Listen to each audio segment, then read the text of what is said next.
এদিকে আপা is back, ইউনূসের পতন অনিবার্য, শেখ হাসিনার দেশে ফেরার সময়ের অপেক্ষা মাত্র। সকল অবসান ঘটিয়ে সেনাপ্রধান জেনারেল ওয়াকারুজ্জামানের নির্দেশে দেশে ফিরছে শেখ হাসিনা। জানা গেছে তিনি খুব শীঘ্রই বাংলাদেশে অবতরণ করবেন। তো দর্শক, চলুন দেখে আসি বিস্তারিত। সেনাপ্রধানের মহড়া শেষ হয়েছে। তেজগাঁও বিমানবন্দরে নেমে ঠিক কোথায় যাবেন, কোথায় থাকবেন শেখ হাসিনা, সমস্ত কিছু পরিকল্পনা নাকি চূড়ান্ত হয়ে গেছে। অবশেষে সকল জল্পনার অবসান ঘটতে যাচ্ছে। সেনাপ্রধান জেনারেল ওয়াকারুজ্জামানের সরাসরি পরিকল্পনা ও বিশেষ নির্দেশে দীর্ঘ 17 মাস পর আবারও বাংলাদেশের মাটিতে পা রাখছেন শেখ হাসিনা। এদিকে ভোটের মুখে ফের সংঘাতে জেনারেল ওয়াকার ও ডক্টর মোহাম্মদ ইউনূস কে জিতবেন। ত্রয়োদশ জাতীয় সংসদ নির্বাচনের আর মাত্র 8 দিন বাকি। যে 8 দিন শুধু রাজনৈতিক দলগুলোর জন্য নয়, পুরো রাষ্ট্রযন্ত্রের জন্যই এক ধরনের অগ্নি পরীক্ষা। এই নির্বাচনের সবচেয়ে বেশি উচ্চারিত যে শব্দটি, সেটি প্রশাসন। কে প্রশাসনকে ব্যবহার করছে, কে প্রভাব ফেলছে, কে কার পক্ষে, এই প্রশ্নেই এখন রাজনীতির তাপমাত্রা চরমে। একদিকে বিএনপি, অন্যদিকে জামায়াত, এনসিপি ও স্বতন্ত্র প্রার্থীদেরও আঙুল। সব পক্ষই বলছে প্রশাসন প্রতিপক্ষের কবজায়। অভিযোগ পাল্টা অভিযোগে এমন পর্যায়ে পৌঁছেছে যে সাধারণ ভোটারও প্রশ্ন করতে শুরু করেছে, আসলেই কি প্রশাসন নিরপেক্ষ থাকবে? ইউনূস সরকার ক্ষমতা দখলের পর যে আত্মবিশ্বাসী ভাষা ব্যবহার করেছিল, সেটার মূল কথা ছিল একটাই, তিনি আন্তর্জাতিক মাঠের খেলোয়াড়। তাই বাংলাদেশকে কারো দরজায় যেতে হবে না, সবাই বাংলাদেশের দরজায় আসবে। কথাটা শোনাতে বড়, কিন্তু অর্থনীতি তো বক্তৃতা দিয়ে চলে না। বাস্তবতা হলো, গত 17 মাসে নতুন বিদেশি বিনিয়োগের ঢল তো দূরের কথা, বরং ঝুঁকি বুঝে বহু বিদেশি কোম্পানি চলে গেছে বাংলাদেশ থেকে।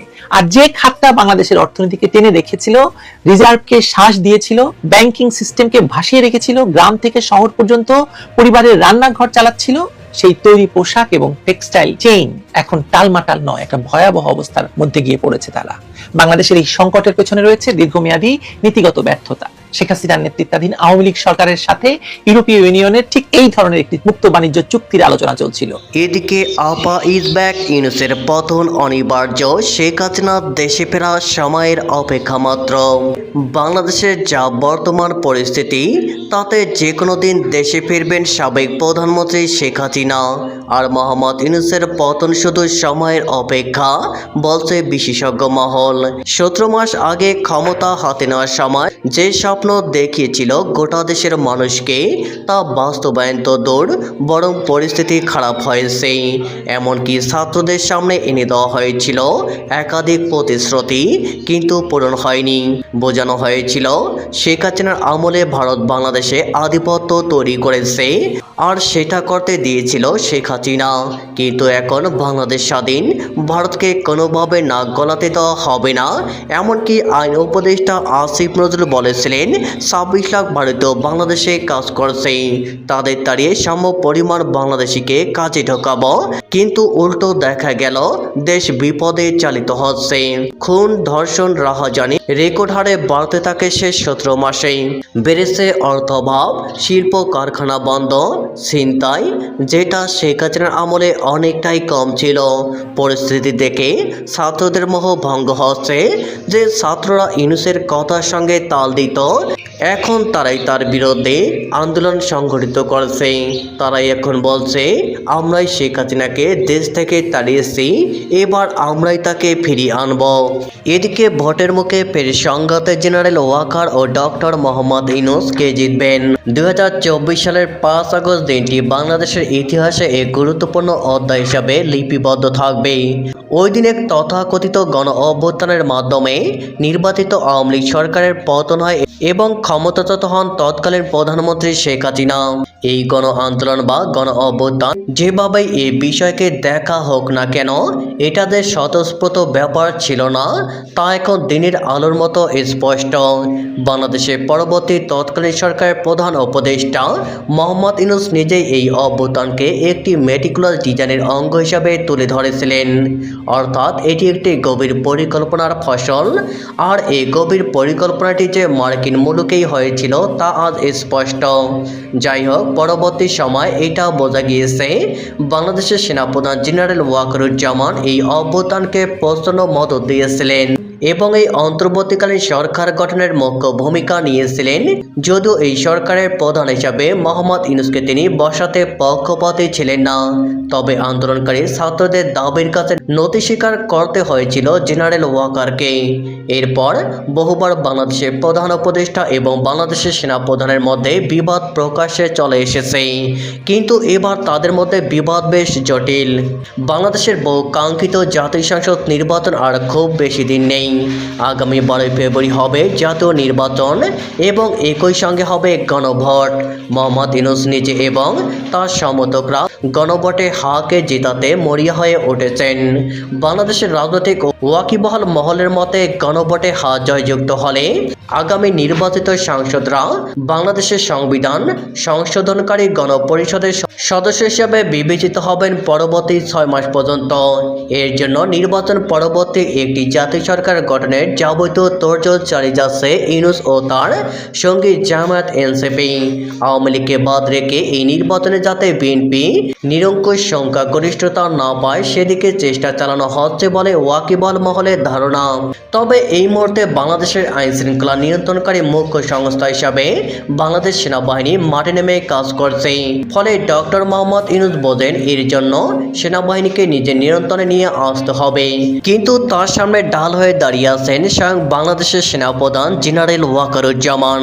মোহাম্মদ ইউনূস বাংলাদেশে ক্ষমতায় আসার পর থেকে একমাত্র বাংলাদেশ সেনাবাহিনীতে তিনি নিরঙ্কুশ নিয়ন্ত্রণ নিতে পারেননি।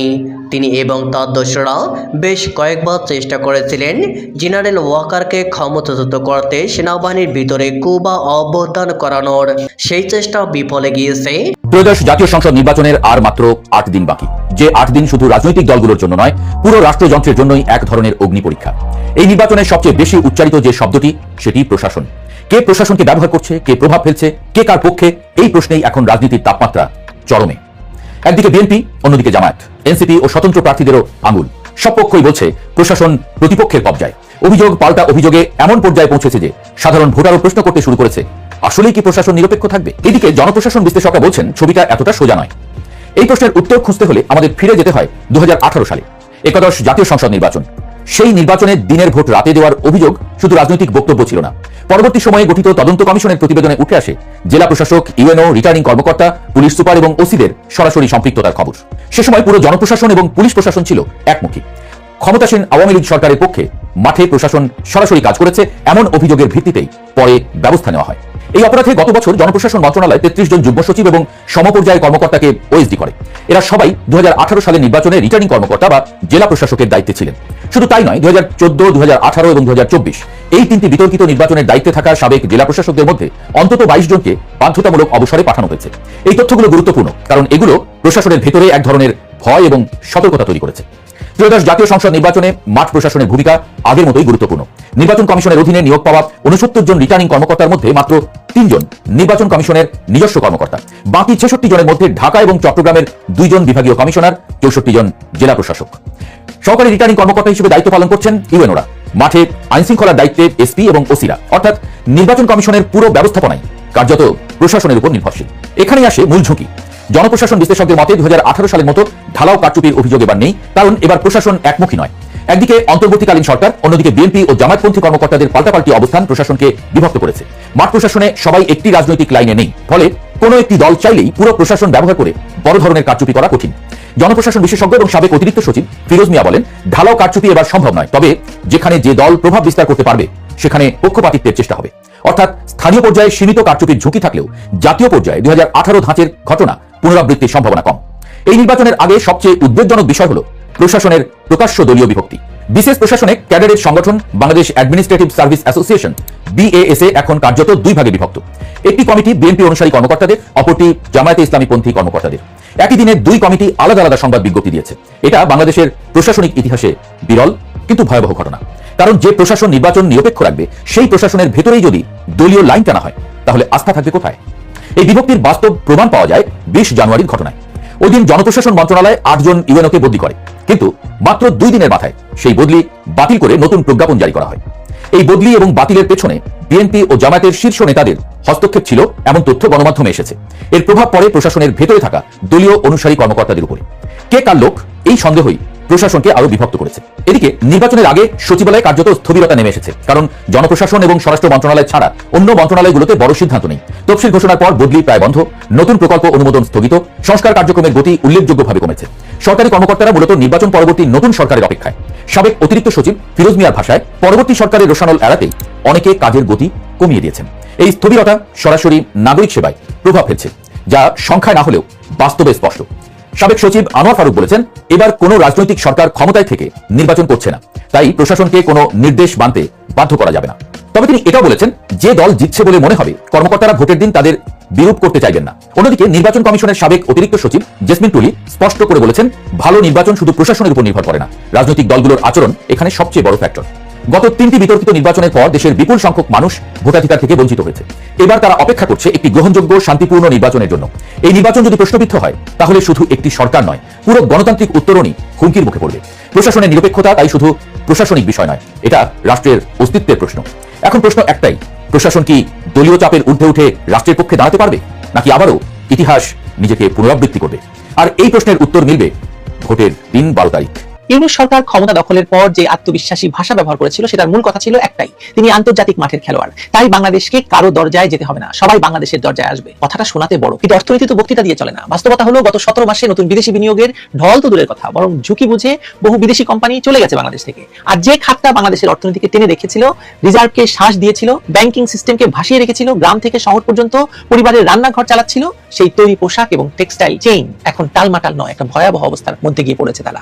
বাংলাদেশের এই সংকটের পেছনে রয়েছে দীর্ঘমেয়াদী নীতিগত ব্যর্থতা। শেখ হাসিনার নেতৃত্বাধীন আওয়ামী লীগ সরকারের সাথে ইউরোপীয় ইউনিয়নের ঠিক এই ধরনের একটি মুক্ত বাণিজ্য চুক্তির আলোচনা চলছিল, কিন্তু গত আগস্টে সরকার পতনের পর সেই আলোচনা থেমে গেছে। ইউরোপীয় ইউনিয়নের রাষ্ট্রদূত স্পষ্ট করে বলেছেন, বাংলাদেশের পক্ষ থেকে এখনো এই বিষয়ে কোনো লিখিত প্রস্তাব পাঠানো হয়নি। অর্থাৎ ইউনূস সরকার এই গুরুত্বপূর্ণ বিষয়ে কোনো উদ্যোগ নেয়নি, অথচ ইউরোপীয় ইউনিয়ন ভারতের সঙ্গে যে চুক্তিটি সই করেছে, সেটি আসলে বাংলাদেশের সঙ্গে শেখ হাসিনা সরকারের সঙ্গে হওয়ার কথা ছিল।